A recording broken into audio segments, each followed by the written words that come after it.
1위 자리를 차지했던 중국 조선업이 지금 무너지고 있습니다. 2025년 상반기 중국의 수주량이 68%나 급감했거든요. 그런데 더 충격적인 건 그 빈자리를 한국이 차지하고 있다는 겁니다. 미국의 제재와 품질 문제로 선주들이 등을 돌리면서 한국 조선업은 점유율 17%에서 25%로 급등했죠. 중국은 대체 무슨 일을 겪은 걸까요? 매일 맞춰보는 경제 퍼즐. 지금 바로 구독과 알림 설정하세요. 중국 조선업의 역사를 보면 정말 극적입니다. 2000년대 중반만 해도 중국은 한국, 일본과 어깨를 나란히 하며 세계 조선 시장을 3분하던 강자였거든요. 정부의 막대한 보조금과 저렴한 인건비를 앞세워 가격 경쟁에서 압도적인 우위를 점했고 덤핑 수주로 물량을 쓸어 담았습니다. 그때만 해도 중국의 부상은 걸을 수 없는 대세처럼 보였죠. 전 세계 선주들이 중국 조선소로 몰려들었고 한국과 일본은 위기감을 느낄 정도였어요. 당시 중국 정부는 조선업을 국가 전략산업으로 지정하고 천문학적인 자금을 쏟아부었습니다. 지방 정부들도 너도나도 조선소를 세웠고 한때 중국 전역에 수백 개의 조선소가 난립할 정도였거든요. 가격만 보면 중국을 이길 나라가 없었어요. 같은 선박을 한국이나 일본보다 20%에서 30% 저렴하게 만들어냈으니까요. 선주들 입장에서는 당연히 매력적인 선택지였습니다. 하지만 2008년 글로벌 금융위기가 모든 걸 바꿔놨습니다. 해운 시장이 얼어붙으면서 신규 수주가 급감했고 중국 내 수백 개의 중소조선소들이 일감을 잃었거든요.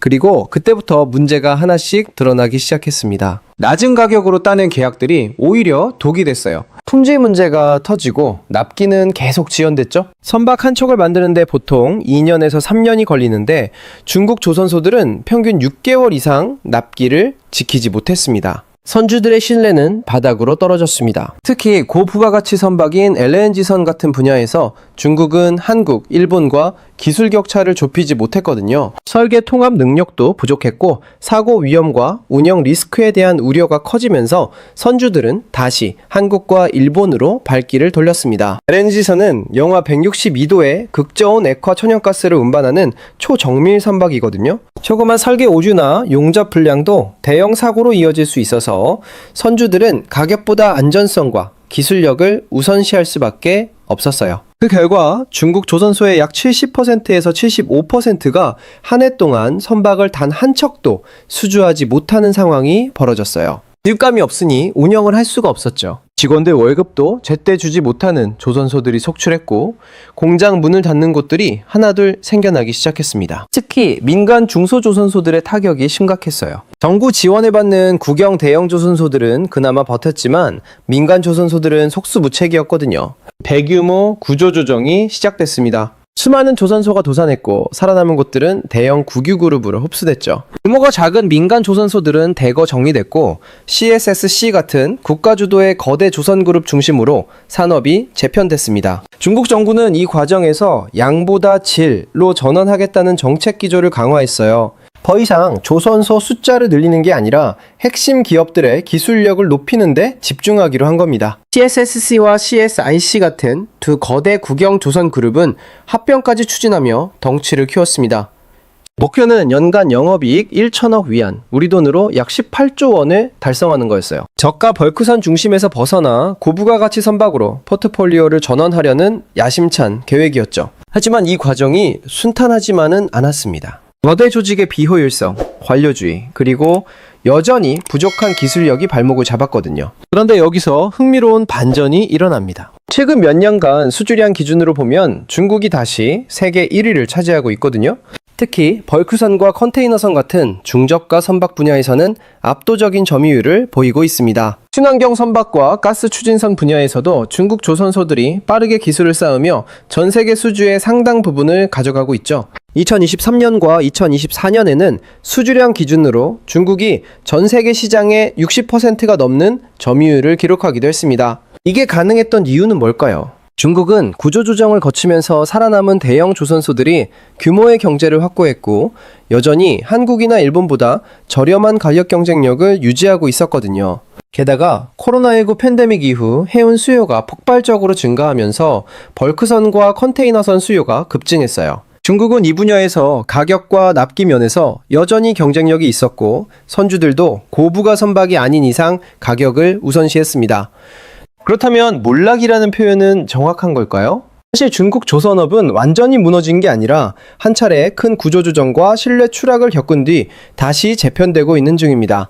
저가 선박 위주로 시장을 장악하면서 동시에 고부가 선박 분야에서는 여전히 한국에 크게 밀리는 이중적인 상황이 벌어지고 있는 거죠. LNG선 시장에서 한국의 점유율이 70%가 넘는 반면 중국은 10%도 채 안 되는 수준이거든요. 기술 격차가 여전히 크다는 얘기입니다. 하지만 최근 상황은 다시 중국에게 불리하게 돌아가고 있습니다. 미국 무역대표부가 중국산 선박에 대한 제재를 가하면서 선주들이 중국을 기피하기 시작했거든요. 2025년 상반기 중국의 수주량이 68% 급감한 반면 한국의 점유율은 14%에서 30%로 2배 이상 뛰었습니다. 하지만 단순히 숫자의 변화가 아니에요. 시장의 신뢰가 어디로 향하고 있는지를 보여주는 명확한 신호거든요. 미국의 제재는 생각보다 강력했습니다. 중국 해운사가 운영하는 선박이나 중국 조선소에서 건조된 선박에 대해 미국 항구 입항 시 추가 수수료를 부과했거든요. 이게 무슨 의미냐면 중국산 선박을 운영하면 미국 시장에서 경쟁력이 떨어진다는 겁니다. 미국은 전 세계 최대 소비 시장이고 해운업에서 미국 항로를 빼놓을 수가 없어요. 선주들 입장에서는 중국 조선소에서 배를 만들면 나중에 운영할 때 불이익을 받으니 아예 처음부터 한국이나 일본 조선소를 선택하게 된 겁니다. 중국 조선소들의 마진 구조를 들여다보면 더 큰 문제가 보입니다. 전체 산업 평균 영업이익률이 9.71%인데 CSSC 같은 상위 국영 기업들은 4%에서 6% 수준에 머물러 있거든요. 순이익률은 더 심각해서 CSSC는 상반기에 영업이익 360억 위안을 냈지만 순손실을 기록했습니다. 영업은 하는데 돈을 벌지 못한다는 얘기예요. 이자 비용, 감가상각비, 기타 비용들을 감당하지 못하는 거죠.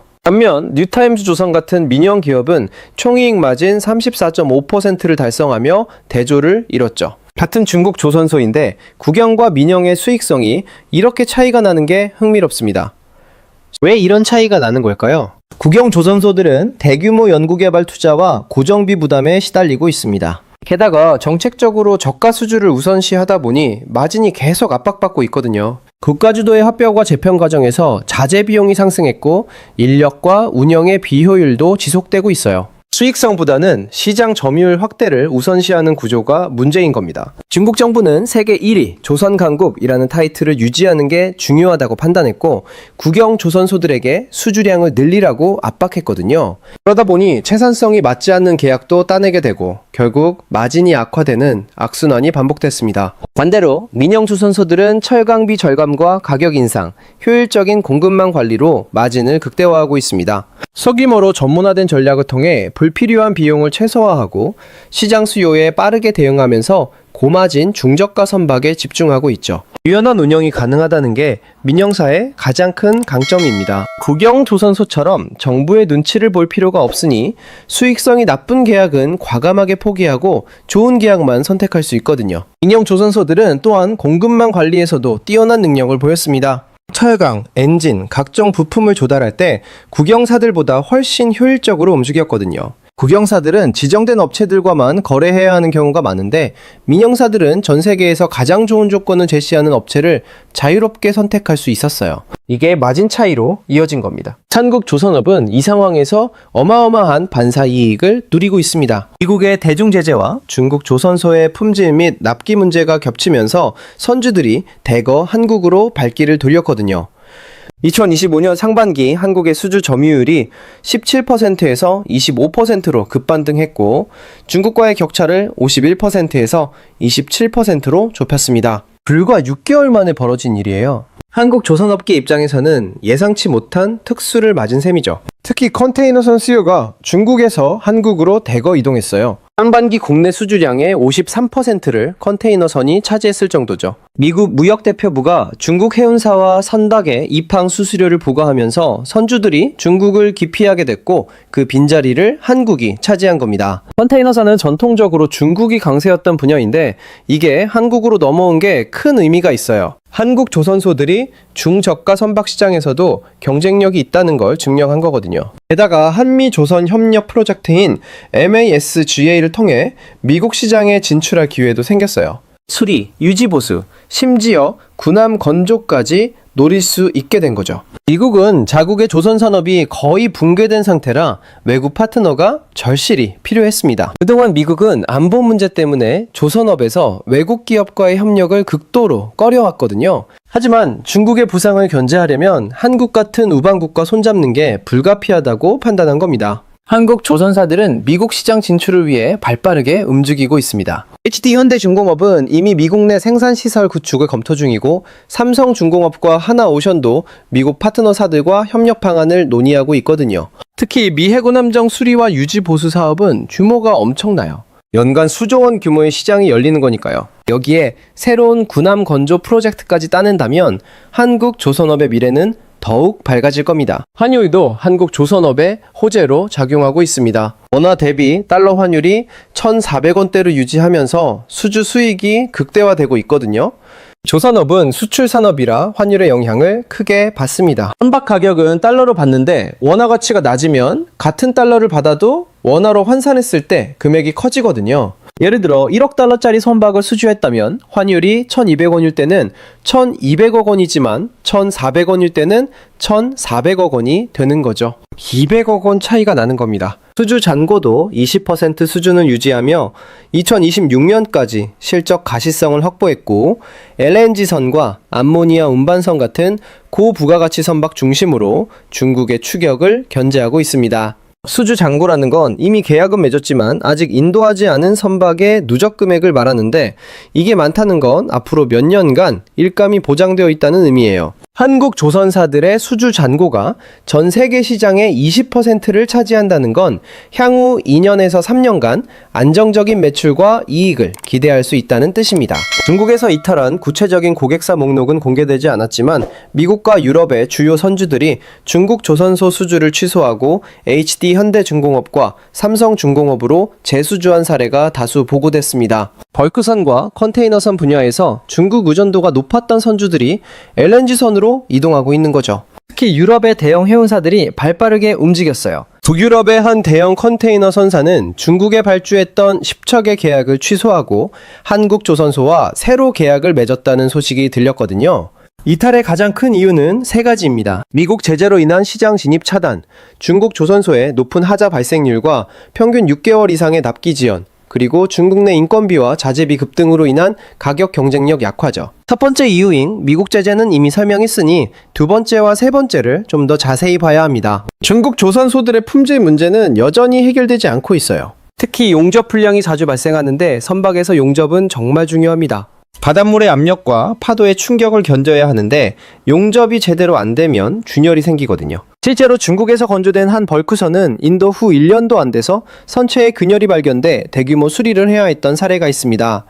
선주 입장에서는 당장 배값이 좀 저렴해도 나중에 수리비로 더 많은 돈이 들면 의미가 없는 거죠. 납기 지연도 심각합니다. 원래 2년이면 인도하기로 한 선박이 2년 반, 3년이 걸리는 경우가 비일비재예요. 선주들은 선박 인도 시기에 맞춰서 용선 계약을 맺거든요. 예를 들어 2025년 1월에 선박을 인도받기로 하고 그 시점부터 화주와 운송 계약을 맺는 거예요. 그런데 선박 인도가 6개월 늦어지면 그 6개월간 화주와 맺은 계약을 이행하지 못하니 위약금을 물어야 하고 다른 선박을 급하게 빌려야 하는 등 추가 비용이 발생합니다. 이런 일이 반복되면 선주들은 당연히 중국 조선소를 피하게 되는 거죠. 세 번째 이유인 가격 경쟁력 약화도 무시할 수 없습니다. 중국의 인건비는 2000년대 초반에 비해 엄청나게 올랐어요. 당시에는 중국 조선소 근로자의 월급이 한국의 10분의 1 수준이었는데 지금은 3분의 1에서 2분의 1 수준까지 올라왔거든요. 자재비도 마찬가지입니다. 철강 가격이 전 세계적으로 상승하면서 중국도 예외가 아니었고 엔진이나 각종 부품 가격도 덩달아 올랐어요. 그러다 보니 예전처럼 한국보다 30% 저렴한 게 아니라 이제는 10%에서 15% 정도 차이밖에 안 나는 겁니다. 선주 입장에서는 10%에서 15% 가격 차이로 품질과 납기를 포기하는 게 합리적이지 않다고 판단하게 됩니다. 차라리 조금 더 주고 한국이나 일본 조선소에서 만드는 게 낫다는 거죠. 게다가 최근에는 중국 조선소들도 가격을 올리고 있어요. 마진이 너무 낮아서 적자를 면치 못하니 가격을 올릴 수밖에 없는 상황이거든요. CSSC 같은 대형 국영사들이 상반기에 순손실을 기록한 게 바로 이 때문입니다. 결국 중국 조선업의 몰락은 과거 품질과 납기 문제로 인한 구조조정 국면을 의미하는 말이었습니다. 당시에는 실제로 다수의 조선소가 문을 닫았고 경쟁력이 크게 떨어진 게 사실이거든요. 하지만 지금은 대형 국유 조선그룹을 중심으로 다시 세계 수주 1위를 차지하면서 부분적 몰락 후 재부상이라는 양면적인 상황을 보이고 있습니다. LNG선 같은 일부 고부가 선종에서는 여전히 한국에 크게 밀리지만 중저가 선박 시장에서는 여전히 강세를 유지하고 있죠. 그런데 2025년 들어 상황이 다시 급변하고 있습니다. 미국의 제재는 단순히 일시적인 조치가 아니라 장기적인 전략의 일환으로 보이거든요. 미국은 중국을 전방위적으로 압박하고 있고 조선업도 그중 하나일 뿐입니다. 반도체, 배터리, 태양광 패널에 이어 이제 선박까지 중국산 제품을 걸러내겠다는 거예요. 이건 중국 조선업에 정말 큰 타격입니다. 중국 조선업계도 이 위기를 인식하고 대응책을 마련하고 있습니다. 고부가가치 선박 기술 개발에 더욱 박차를 가하고 있고 품질 관리 시스템을 개선하려는 노력도 하고 있거든요. CSSC는 독일의 유명 조선기술연구소와 협력해서 LNG선 설계 기술을 도입했고 납기 준수율을 높이기 위해 프로젝트 관리 시스템도 전면 개편했습니다. 하지만 이런 노력들이 단기간에 성과를 내기는 어려워 보여요. 기술 격차를 좁히는 건 시간이 필요합니다. LNG선 한 척을 제대로 만들 수 있으려면 최소 5년에서 10년의 노하우 축적이 필요하거든요.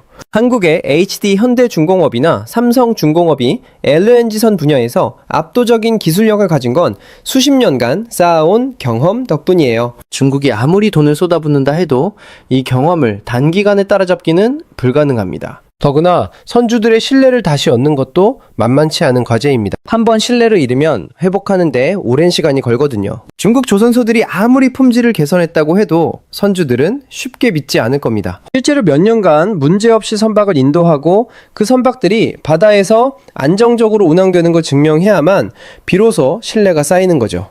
이게 최소 5년은 걸리는 과정입니다. 한국 조선업은 이 기회를 최대한 활용해야 합니다. 지금은 반사이익을 누리고 있지만 이게 영원히 계속되리라는 보장은 없거든요. 중국이 다시 추격해올 가능성도 있고 일본도 조선업 부활을 꾀하고 있어요. 한국은 지금의 우위를 지키기 위해 기술 격차를 더욱 벌려야 합니다. 특히 친환경 선박, 자율운항 선박 같은 미래형 선박 분야에서 선두를 유지해야 하죠.